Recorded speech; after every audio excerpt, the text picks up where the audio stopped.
Assalamualaikum warahmatullahi wabarakatuh. Di video kali ini, kami dari kelompok 4 akan membahas mengenai penggantian dan perubahan konstitusi. Nah, sebelum itu, apa sih konstitusi itu?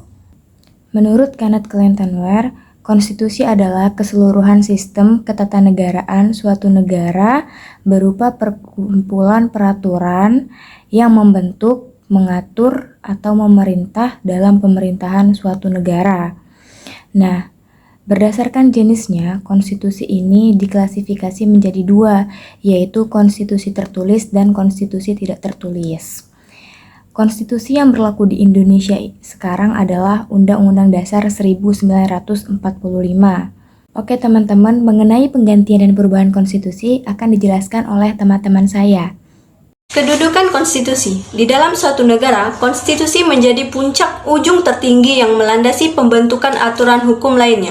Konstitusi sangat penting bagi suatu negara, karena konstitusi menjadi pedoman yang mengatur jalannya pemerintahan, pembatasan kekuasaan, dan menjamin hak asasi manusia agar pemerintahan tidak bertindak sewenang-wenang. Perubahan konstitusi. Secara umum, perubahan konstitusi dapat dilakukan melalui 1. Perubahan konstitusi melalui kekuasaan legislatif. Salah satu prosedur perubahan konstitusi melalui sidang badan legislatif dengan ditambah beberapa syarat.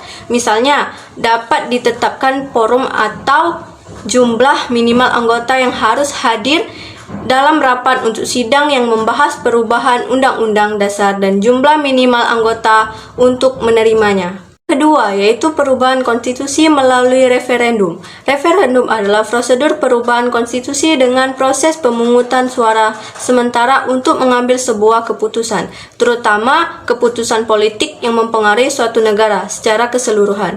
Pemungutan suara dilakukan oleh rakyat yang memiliki hak suara. Yang ketiga, perubahan konstitusi melalui penafsiran hakim. Penafsiran konstitusi merupakan mekanisme untuk mengetahui atau memastikan apakah konstitusi telah benar-benar dilaksanakan dalam praktik sesuai dengan pengertian-pengertian yang terkandung di dalamnya, serta tujuan-tujuan yang hendak diwujudkan oleh konstitusi itu. Yang keempat, perubahan konstitusi melalui kebiasaan atau tradisi suatu negara. Perubahan konstitusi melalui kebiasaan atau tradisi suatu negara adalah perubahan konstitusi yang dilakukan dalam suatu konvensi atau dilakukan oleh suatu lembaga negara khusus yang dibentuk hanya untuk keperluan perubahan. Perubahan konstitusi menurut Kenneth Clintonware, perubahan konstitusi dapat terjadi dengan berbagai cara, yaitu perubahan resmi, perubahan hakim, dan perubahan ketatanegaraan atau konvensi. Sistem perubahan konstitusi, relawan atau pengganti. Relawan atau pengganti adalah sistem perubahan konstitusi secara keseluruhan, sehingga yang diberlakukan kemudian adalah konstitusi yang benar-benar baru. Negara yang menganut sistem ini adalah Jerman, Prancis, dan Belanda. Kedua, amandemen atau perubahan. Amandemen atau perubahan adalah perubahan konstitusi dengan tetap memperlakukan konstitusi yang asli. Hasil perubahan tersebut merupakan bagian-bagian atau lampiran yang menyertai konstitusi yang asli. Syarat-syarat perubahan konstitusi di Indonesia. Menurut Undang-Undang Dasar Pasal 37 mengenai perubahan Undang-Undang Dasar, prosedur dalam melakukan perubahan konstitusi meliputi beberapa cara, yaitu 1. Usul perubahan pasal-pasal Undang-Undang Dasar dapat diagendakan dalam sidang Majelis Permusyawaratan Rakyat apabila ditunjukkan oleh sekurang-kurangnya 1/3 dari jumlah anggota Majelis Permusyawaratan Rakyat. 2. Setiap usul perubahan pasal-pasal Undang-Undang Dasar diajukan secara tertulis dan ditujukan dengan jelas bagian yang diusulkan untuk diubah beserta alasannya. 3. Untuk mengubah pasal-pasal Undang-Undang Dasar, sidang Majelis Permusyawaratan Rakyat dihadiri sekurang-kurangnya 2/3 dari jumlah anggota Majelis Permusyawaratan Rakyat. Yang keempat, putusan untuk mengubah pasal-pasal Undang-Undang Dasar dilakukan dengan persetujuan sekurang-kurangnya 50% ditambah satu anggota dari seluruh anggota Majelis Permusyawaratan Rakyat. Yang kelima, khusus mengenai bentuk negara kekuasaan Republik Indonesia, tidak dapat dilakukan perubahan. Di sini saya akan menjelaskan tentang perubahan konstitusi di Indonesia. Dalam sejarah perkembangan ketatanegaraan Indonesia ada 4 macam undang-undang yang pernah berlaku, yaitu yang pertama, periode 18 Agustus 1945 sampai 27 Desember 1949. Penetapan Undang-Undang Dasar 1945. Saat Republik Indonesia diproklamasikan pada tanggal 17 Agustus 1945, Republik yang baru ini belum mempunyai Undang-Undang Dasar. Sehari kemudian, pada tanggal 18 Agustus 1945, rancangan undang-undang disahkan oleh PPKI sebagai Undang-Undang Dasar Republik Indonesia setelah mengalami beberapa proses.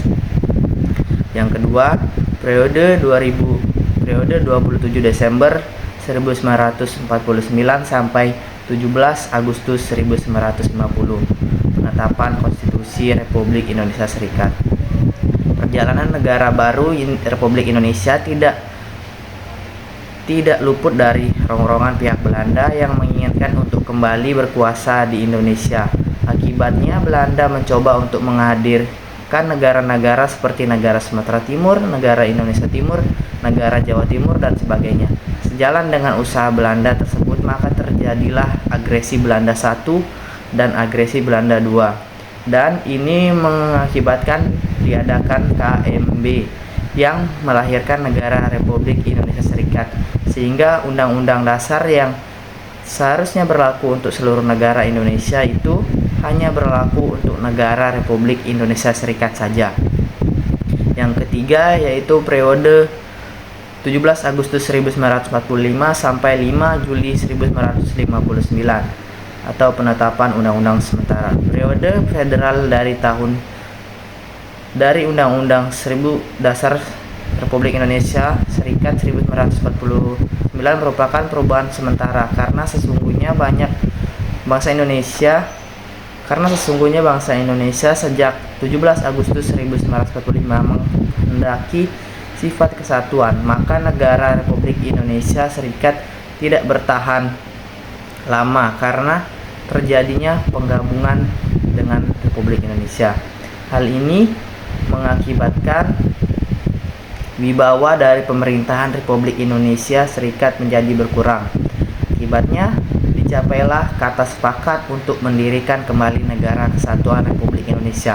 Bagi negara kesatuan yang akan didirikan, jelas perlu adanya suatu undang-undang dasar yang baru dan untuk dibentuknya suatu panitia bersama yang menyusun rancangan undang-undang dasar yang kemudian disahkan pada tanggal 12 Agustus 1950 oleh Badan Pekerja Komite Nasional Pusat dan oleh Dewan Perwakilan Rakyat dan Senat Republik Indonesia Serikat pada tanggal 14 Agustus 1950 dan berlakulah Undang-Undang Dasar baru itu pada tanggal 17 Agustus 1950 yaitu Undang-Undang Dasar sementara.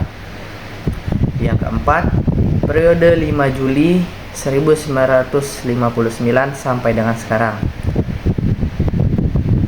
atau penetapan berlakunya kembali Undang-Undang Dasar 1945 dengan Dekret Presiden 5 Juli 1959 berlakulah kembali Undang-Undang Dasar 1945 dan perubahan Majelis Permusyawaratan Rakyat sementara Orde Lama pada masa 1959 sampai 1965, Majelis Permusyawaratan Rakyat sementara Orde Baru. Perubahan ini dilakukan karena Majelis Permusyawaratan Rakyat sementara Orde Lama dianggap kurang mencerminkan pelaksanaan Undang-Undang Dasar 1945 secara murni dan konsekuen. Oke teman-teman semuanya, selesai sudah penjelasan dan penyampaian materi dari kelompok kami. Semoga apa yang kami sampaikan dapat memberikan ilmu bagi kalian semua. Dan apabila ada kata yang kurang berkenan, saya mohon maaf mewakili teman-teman saya. Dan kepada Allah kami mohon ampun. Wabillahi taufiq wal hidayah. Wassalamualaikum warahmatullahi wabarakatuh. Terima kasih sudah menonton.